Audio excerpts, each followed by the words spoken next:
بسم الله الرحمن الرحيم. لا أقسم بيوم القيامة ولا أقسم بالنفس اللوامة. أيحسب الإنسان أن لن نجمع عظامه بلى قادرين على أن نسوي بنانه بل يريد الإنسان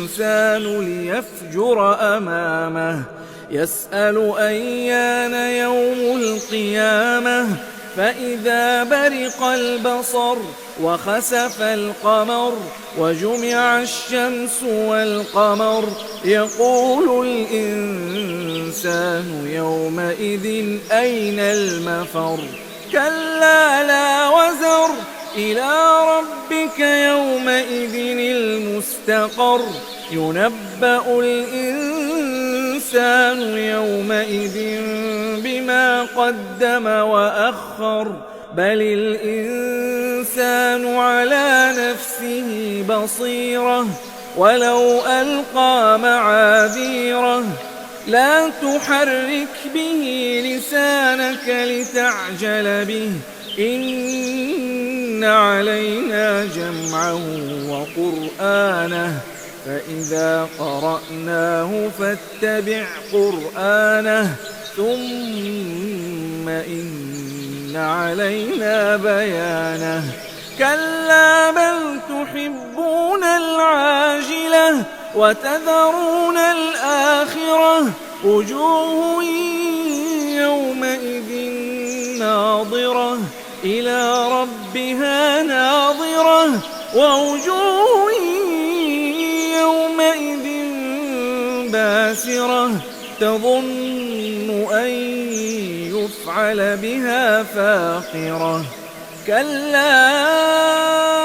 إذا بلغت التراقي وقيل من راق وظن أنه الفراق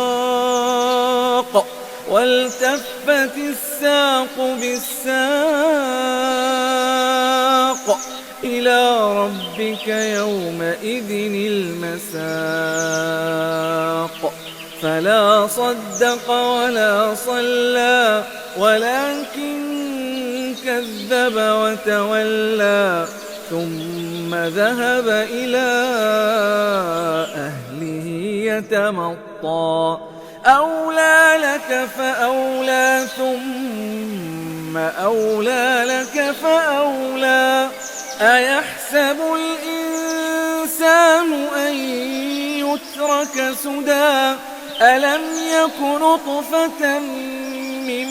مني يمنى ثم كان علقة فخلق فسوى فجعل منه الزوجين الذكر والأنثى أليس ذلك بقادر على